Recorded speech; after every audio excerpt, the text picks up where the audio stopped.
Barkedji principal 700, Barkedji secondaire 738, Boulal 707, Daara principal 706, Daara secondaire 748, Deli 708, Dodji principal 714, Dodji secondaire 749, Don Dodji Farba 719, Gassane 701, Kadde Ndiayène 711, Kadji 718, Kamb 721 gisu leen fi 699. Mami kaw kaw bi yooyu xam nga ko dëkk dama ne Aly Ngouille Ndiaye may dégg dama ko wax su ma gémmiñ noppam nee naa ko da ngeen utiliser 106 code d'état civil inexistant man li may wax su amulee da ngeen di ma yóbbu ci procureur te ngeen bàyyi caaxaan yi.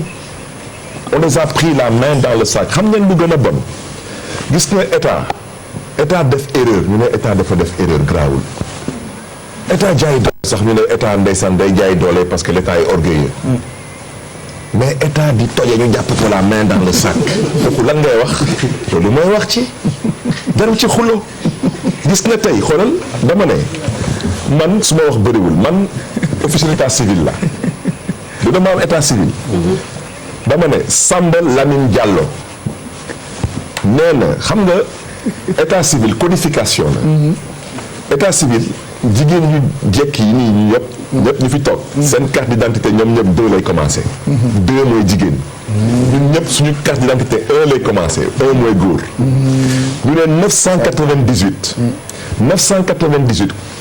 gis ngeen centre état civil bu nekk day am code bi 3 chiffres la ñu juddu Dakar seen code mooy 751 Dakar principal ñun waa Mermoz Sacré-Cœur suñu code mooy 998 mais amul kenn ku mën a am 998 balaa 1996 parce que balaa 1996 les communes n'existaient pas d'arrondissement waa ji nag déggul mais foofu may ma rek ma daal waaw koy tojal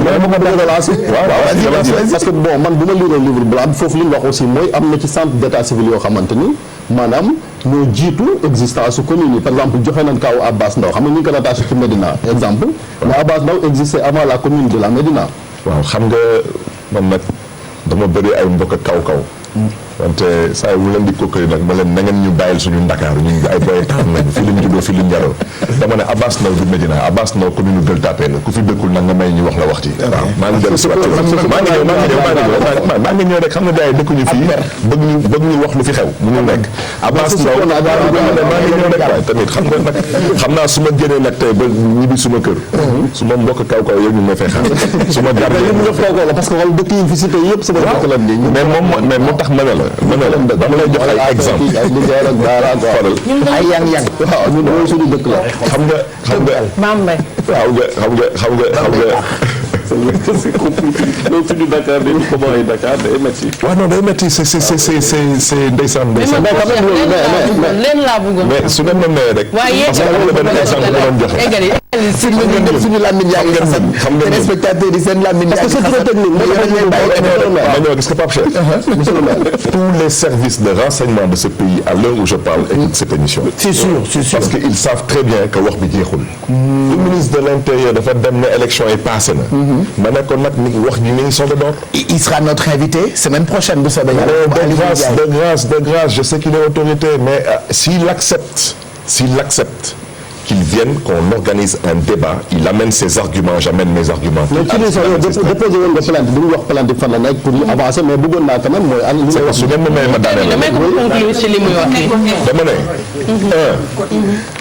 mooy góor 998 mooy Mermoz Sacré-Cœur 2018 mooy l'année d'enregistrement de l'acte ensuite 0093 mooy le numéro de registre su ngeen demee ci fichier électoral Aly Ngouille Ndiaye may dégg Samba Lamine Diallo moo fa nekk il est né le 15 mars 1992 à Bamako munoo nekk 998 né à Bamako munul nekk parce que même soo juddoo bitim réew y a que le centre d'état civil du ministère des affaires étrangères moo la mën a enregistrer dinaa leen expliquer 751 mooy centre principal de Dakar commune d'arrondissement yowoon lii di ay commune tey mooy ay centre d'état civil secondaire man ma gis 998 ma dem si suma fichier état civil ma gëstu ko dama ne mi ngi nii le registre numéro 93 mooy le numéro de registre de l'année 2018 Le 2 janvier 2018, à 18h40 est né à Dakar un enfant de sexe masculin. Il s'appelle Cheikh Amadou Mbacké Sall. Il est né de Abbas Sall et sa mère s'appelle Ami Collé Diop. Un enfant qui est né en 2018, on vote à sa place, ministre de l'Intérieur. Qui a voté à sa place? Mais Samba Lamine Diallo a voté à sa place. Mais Permettez-moi, ce qu'on a dit, c'est très simple. Je suis un citoyen sénégalais, je ne suis pas au-dessus de la loi. J'ai dit qu'il y a 7 stratégies, juróom-ñaari stratégies qu'ils ont mis en place pour mettre dans le fichier plus de 1 million de personnes. Et sur ces millions de personnes, les 890 000 personnes ont soi-disant voté pour Macky Sall.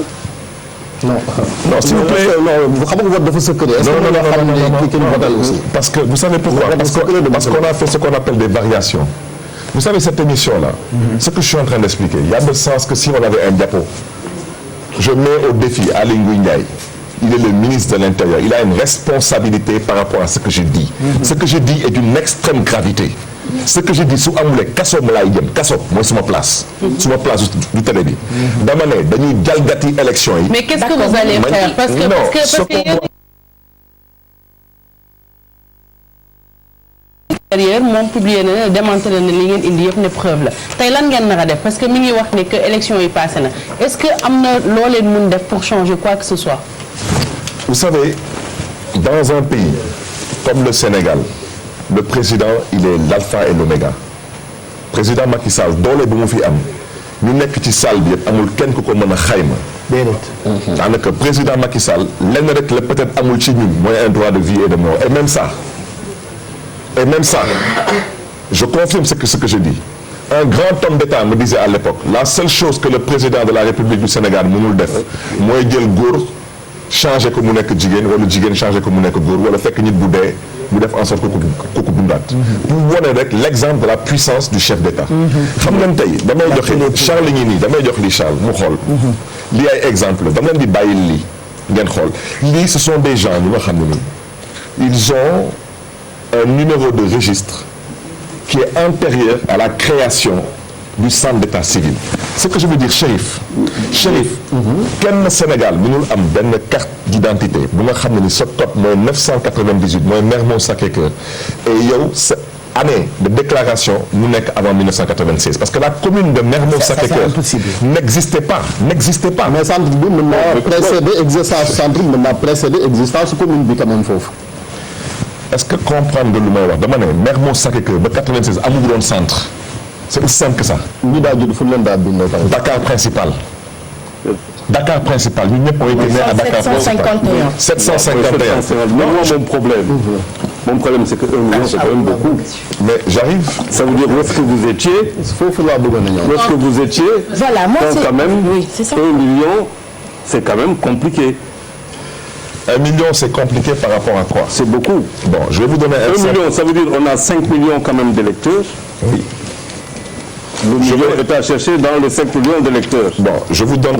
Je vous. Il faut prouver que le million là a voté pour Macky Sall aussi. Vous savez, je ne viendrai même pas sur les primo-votants. Je vous donne un exemple. Nee nañu que ci fichier bi amul lu ñuy woowee des gens qui sont inscrits en mode bis repetita. C'est-à-dire. En mode bis repetita, ça veut dire que Cheikh man ak yow ñooy bokk numéro de carte d'identité ñooy bokk numéro de carte d'électeur. Mais c'est que yow. Après dañu yokk benn chiffre rek. Il y a 155 248 personnes qui sont dans le fichier. Vous savez quelle est la réponse du ministère en mode bis repetita. Vous savez quelle est la réponse du ministère de l'Intérieur? Voici ce que le ministère de l'Intérieur vous répond concernant les accusations que j'ai portées contre eux. Le ministère de l'Intérieur vous dit que en mode bis repetita, ils disent seulement que mon argument ne tient pas la route. C'est tout ce qu'ils disent. Ils disent rien du tout. Ils disent que voilà donc sous constitution bi bii constitution bi la. waaw su ngeen xoolee waaw d'accord dama ne parce que wax bi dafa am solo. dama ne fast track su ngeen bëggee amul benn problème dama ne Aly Ngouille Ndiaye. Je suis pas venu là pour parler de lui. Je suis venu là pour dire aux Sénégalais que cette élection présidentielle dañ ko dëpp. mais est-ce que maintenant dama ne lu tax Aly Ngouille Ndiaye du dem saisir procureur de la République. man su ma waxee lu amul da ngeen di dem fu mbaxane doone benn nga ne Barthélémy Dias bii lu mu wax dafa dëppwul ak dëgg ngeen woo ma ci yoon. sañuñu ko. xam nga lu tax sañuñu ko. xam nañ bu baax lu ñu def. j'ai parlé de 106 codes gis ngeen les 106 codes que dont j'ai eu à signaler. Ils ont parlé que d'un seul code et les 105 autres codes sont où da ngay jël tey xoolal tey non s'il vous plaît soyons un peu non moom laa doon wax rek soyons sérieux les Sénégalais nous écoutent. On est très sérieux. Si on est sérieux il y a 106 codes inexistants. Vous avez parlé non s'il vous plaît permettez-moi on prend ils prennent Abass Ndao ils prennent non ma ñëw rek s'il vous plaît ils prennent Abass Ndao Abass Ndao est rattaché ils disent que c'est rattaché à la commune de la Médina, ce qui est faux. C'est un centre d'état civil secondaire rattaché à la commune de la Gueule Tapée. Et c'est le même cas que les hôpitaux Dantec en 74 et l'hôpital Fann en 79. Ñun lii, je vais vous dire une chose. Ceux qui ont travaillé avec nous sont des officiers d'état civil avec plus de 30 ans d'expérience. Vous croyez que moi seul, je suis capable de faire ça? Vous le croyez? Monsieur le maire, excusez-moi, j'ai une question s'il vous plaît. Man gëm naa ne comme Pape Cheikh li may faral di wax vous êtes une référence ci dëkk bi en tant que jeune sànq laa koy wax ma ne que na ma fa monsieur le maire pourquoi parce qu'il est toujours du côté de la vérité constance boobu la ñu xam ci yow mais tey damay wax est-ce que le combat ci télé bi la war a nekk à travers les médias tey pour man dialogue ministère de l'intérieur woote na dialogue sànq damay dégg ci début interview bi nga ne